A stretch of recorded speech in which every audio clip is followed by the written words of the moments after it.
Assalamualaikum warahmatullahi wabarakatuh. Alhamdulillahirabbil alamin. Wa bihi nasta'in wa ala umuri dunya waddin. Assalatu wassalamu ala asrafil anbiya'i wal mursalin wa ala alihi wa ashabihi ahlil mujahidin tahirin amma ba'du. Qala Allah ta'ala fi kitabihil karim wa huwa asdaqul qailin. A'udzu billahi minasyaitonir rajim. Bismillahirrahmanirrahim. Wa innaka latahdi ila syiratim mustaqim. Al-ayat sadaqallahul azim wa sadaqa rasulul habibul karim wa nahnu ala zalika minasyahidin wa syakirin walhamdulillahi rabbil alamin. Segenap kaum muslimin, para pendengar yang budiman yang dimuliakan Allah Subhanahu wa taala, semoga kita semua dalam keadaan sehat walafiat, dalam keadaan iman wal Islam, sehingga kita bisa mengikuti kajian-kajian yang berguna bagi diri kita sendiri, insya Allah di dunia dan di akhirat, berguna bagi keluarga kita, berguna bagi ibu bapak kita, berguna bagi kaum muslimin wal muslimat fi dini wa dunia wal akhirah. Baik teman-teman, insya Allah kali ini kita akan mengkaji lanjutan Riyadhus Shalihin, isi kitab jilid ke-16 tentang perintah menjaga sunnah. Jilid ke-16 perintah menjaga sunnah, halaman 208. Jadi teman-teman kalau punya kitab di rumah, insya Allah ini jilid ke-16 itu tentang perintah menjaga sunnah. Allah Subhanahu wa taala berfirman, "Wa ma atakumur rasul fakhuzu wa ma nahakum anhu fantahu." Apa yang diberikan Rasulullah kepadamu maka terimalah dia, dan apa yang dilarangnya bagimu maka tinggalkanlah. Al-Hasyr.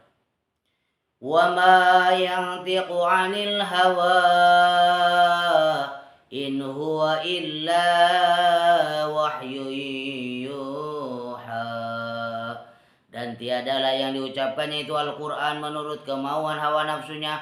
Ucapannya itu tiada lain hanyalah wahyu yang diwahyukan kepadanya.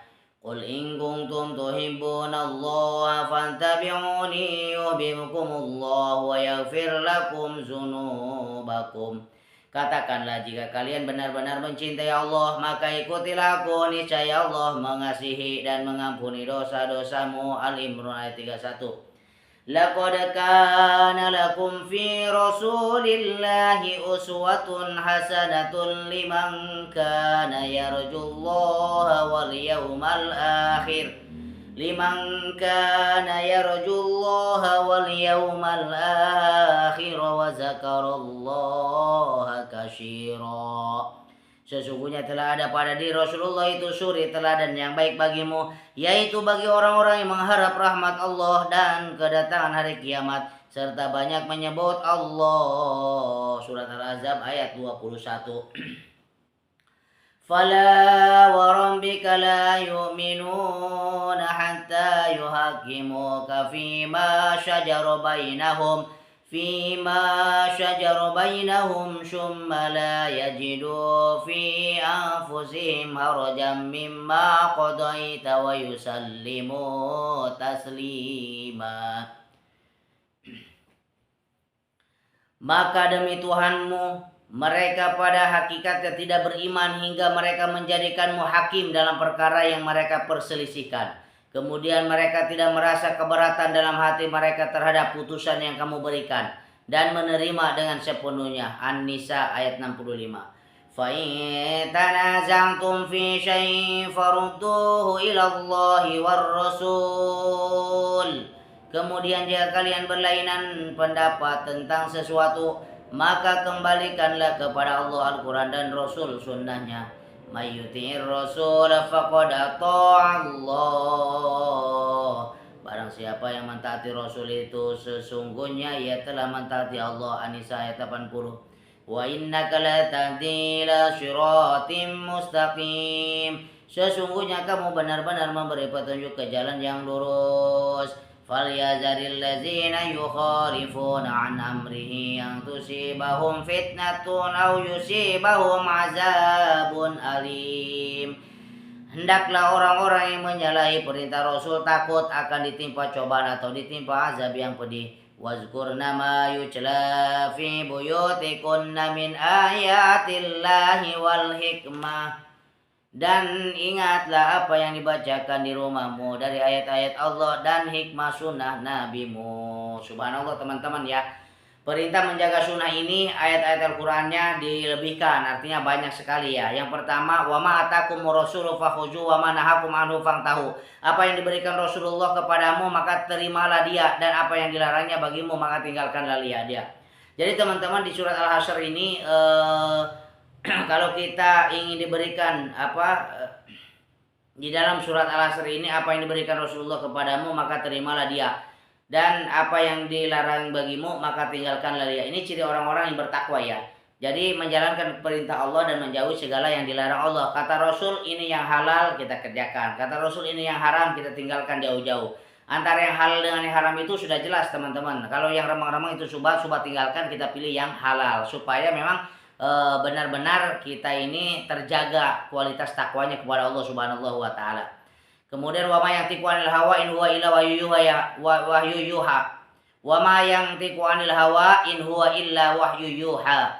Dan tiadalah yang diucapkan itu Al-Qur'an menurut kemauan hawa nafsunya. Ucapannya itu tidak lain hanyalah wahyu yang diwahyukan kepadanya. Dan tidaklah yang diucapkannya itu Al-Qur'an menurut kemauan hawa nafsunya. Ucapannya itu tiada lain hanyalah wahyu yang diwahyukan kepadanya. Jadi Al-Quran itu bukan semata-mata karena nafsu teman-teman ya. Al-Quran itu adalah kalam Allah yang diwahyukan kepada Rasulullah SAW. Katakanlah jika kalian benar-benar mencintai Allah maka ikutilah aku, niscaya Allah mengasihi dan mengampuni dosa-dosamu.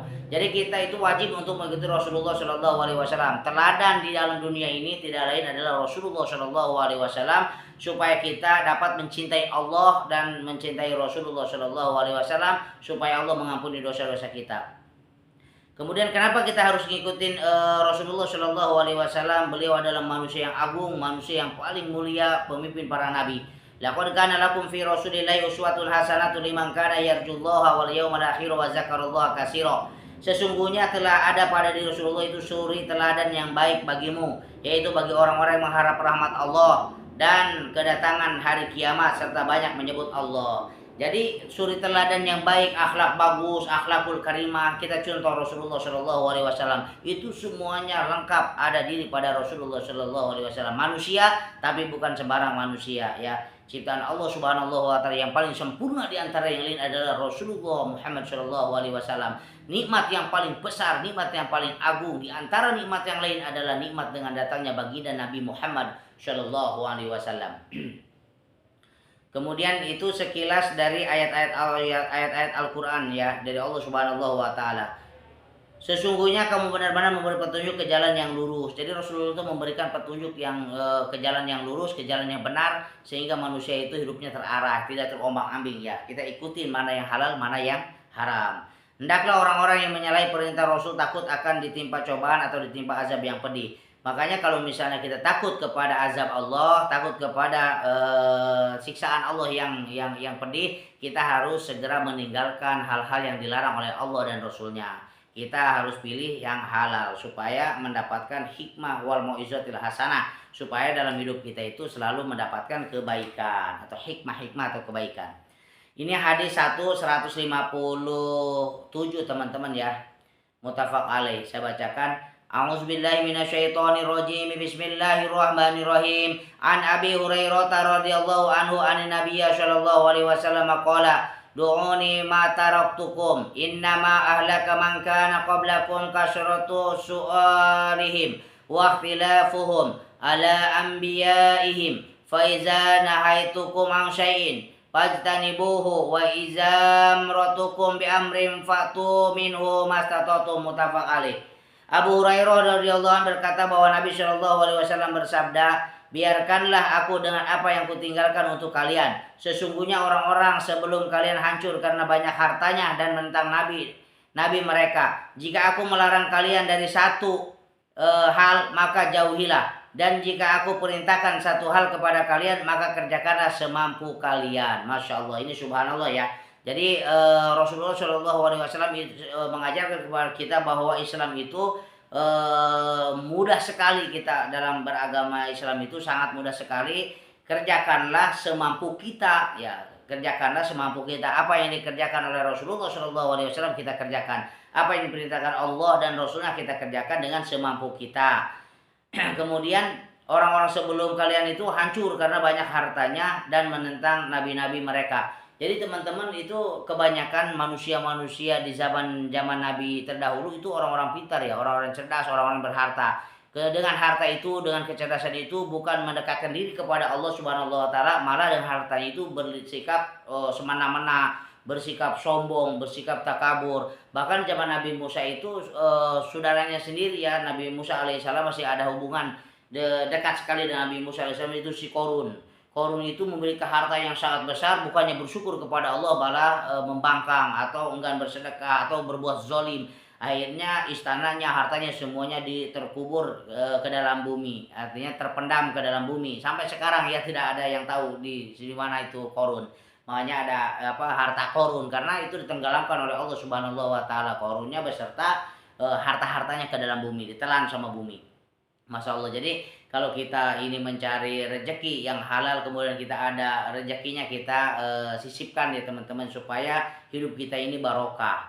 Kemudian hadis 158, kemudian lumayan agak sedikit panjang, ya. A'udzubillahi minasyaitonirrajim. Bismillahirrahmanirrahim. An Abi Bihaihil Irbad bin Sariyah radhiyallahu anhu qala wa ajana Rasulullah sallallahu alaihi wasallam mau'izatan balighatan wajilat minhal qulubu wa zaraqat minhal uyunu faqulna ya Rasulullah ka'annaha mau'izatu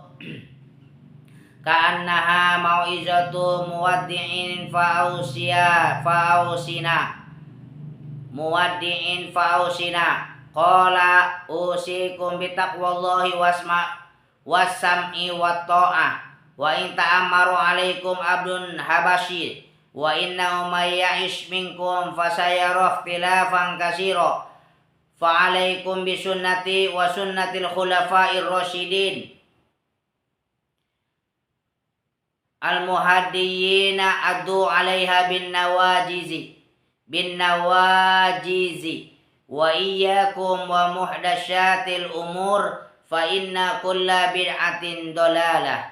Abu Najih Irbad bin Sariyah radhiyallahu an berkata bahwa Rasulullah shallallahu alaihi wasallam pernah menasihati kami dengan nasihat yang menyentuh, menggetarkan hati dan membuat air mata bercucuran. Kami berkata, ya Rasulullah, sepertinya ini nasihat perpisahan, karenanya berilah wasiat kepada kami. Rasulullah SAW bersabda, aku berpesan kepada kalian agar kalian senantiasa bertakwa kepada Allah. Jadi pesan Rasulullah bertakwa kepada Allah, ya.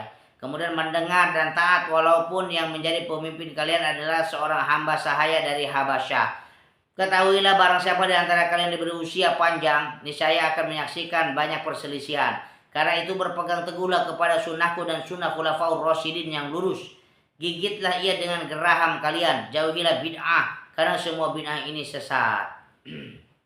Jadi kita harus berpegang teguh kepada tali agama Allah Subhanahu wa taala, kepada sunnah Nabi Muhammad SAW atau sunnah khulafaur rasyidin. Kita diperintahkan untuk senantiasa bertakwa, yakni mengerjakan semua perintah agama dan menjauhi semua yang dilarangnya. Kemudian kita diperintahkan untuk taat kepada para pemimpin yang menyuruh untuk taat kepada Allah tanpa melihat suku dan bangsanya.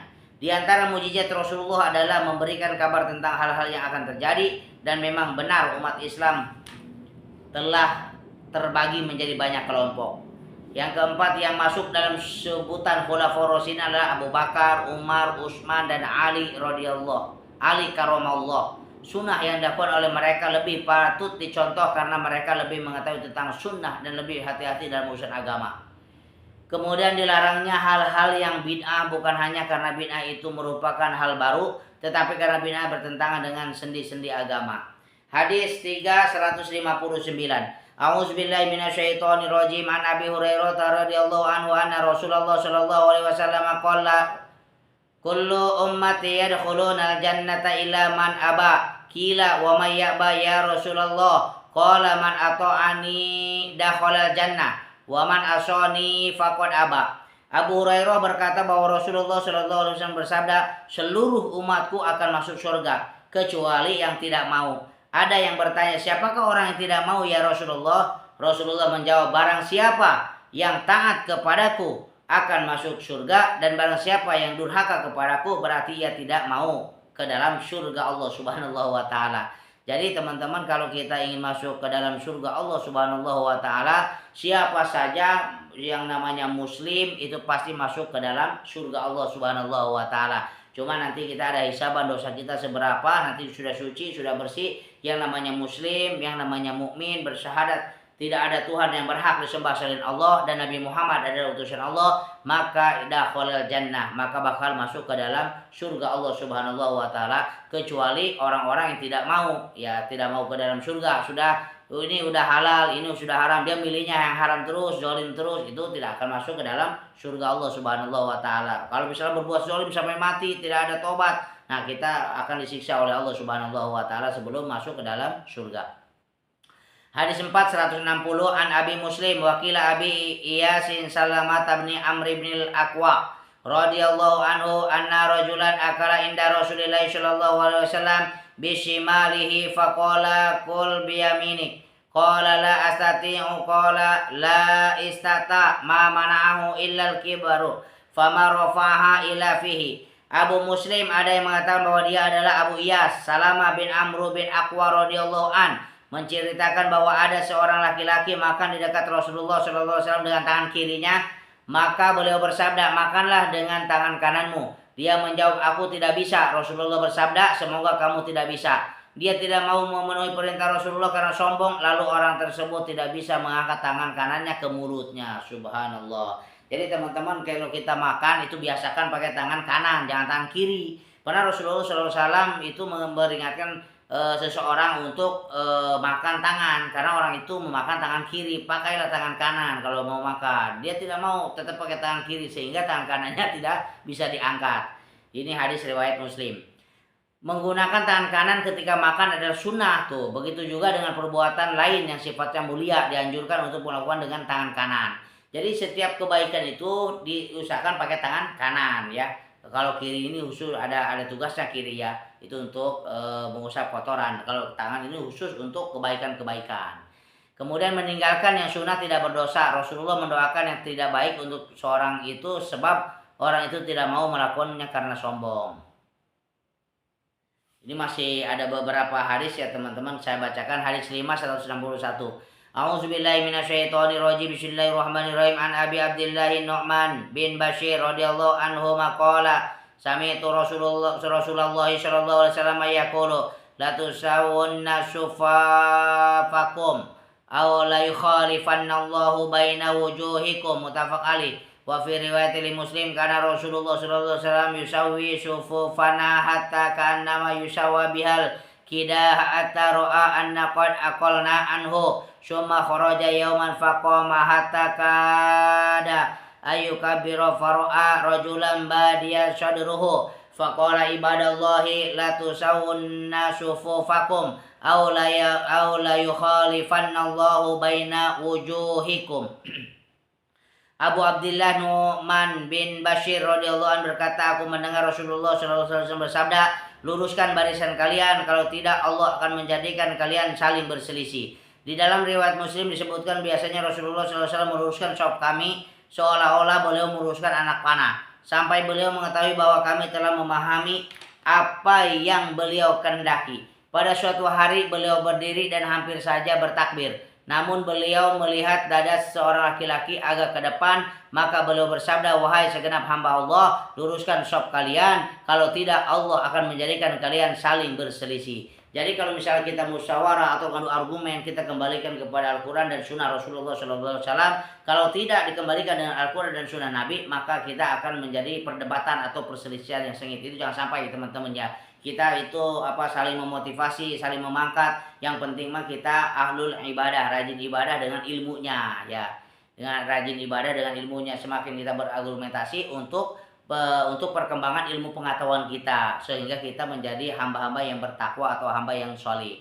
Kemudian perintah untuk meluruskan shop ketika sholat berjamaah. Jadi ketika kita sholat berjamaah kita harus rapi ya shopnya, shop depan, shop kedua, shop ketiga dan shop seterusnya itu harus rapi, harus saling menjaga satu sama lainnya. Kemudian berbicara saat antara iqamah dan takbiratul ihram diperbolehkan, namun sebagian ulama mengharamkannya kecuali pembicaraan yang berkaitan dengan sholat seperti meluruskan shop. Hadis 162 an Abi Musa radhiyallahu anhu qala itaraqa baitum bil madinati ala ali minal lail falamma hudisa Rasulullah sallallahu alaihi wasallam bi sya'nihim qala inna hazihi nara aduwwul lakum fa iza nimtum fatfi'uha ankum muttafaq alaih. Abu Musa berkata ada satu rumah di Madinah terbakar di malam hari. Ketika Rasulullah SAW diberitahu tentang kejadian itu, beliau bersabda, api itu musuh kalian. Jika kalian tidur, matikanlah. Muttafaq alaih. Sebelum tidur, sebaiknya kita mematikan api yang ada di rumah kita, kecuali yang sengaja digunakan sebagai lampu atau penerang. Jadi teman-teman, kalau misalnya kita mau tidur, colokan listrik itu kita usahakan matikan semua supaya kita aman. Kemudian kita baca doa, ambil wudhu dulu, baca kulhu, baca kul a'udzu falak, baca kul a'udzu binas, baca ayat kursi. Ini sangat penting sekali ya. Jadi sebelum kita sebelum kita beristirahat, sebelum kita tidur, kita lihat dulu apa nih yang kiranya membahayakan, kita cabutin semuanya, sudah rapi baru kita tidur. Demikian teman-teman untuk kajian pada kesempatan malam yang bahagia ini tentang perintah menjaga sunnah jilid ke-16. Mudah-mudahan apa yang dicontohkan Rasulullah SAW kita dapat mengerjakannya, bisa mengamalkannya sehingga kita memiliki akhlakul karimah, akhlak yang baik, sehingga kita pada saat di dunia sampai ke negeri akhirat kita tetap menjadi orang-orang yang baik dan menjadi orang yang benar, artinya orang-orang yang bertakwa, menjalankan perintah Allah dan menjauhi segala yang dilarang oleh Allah Subhanahu wa taala. Kiranya demikian, mohon maaf, usikum binafsi wa taqwallah. Wassalamualaikum warahmatullahi wabarakatuh.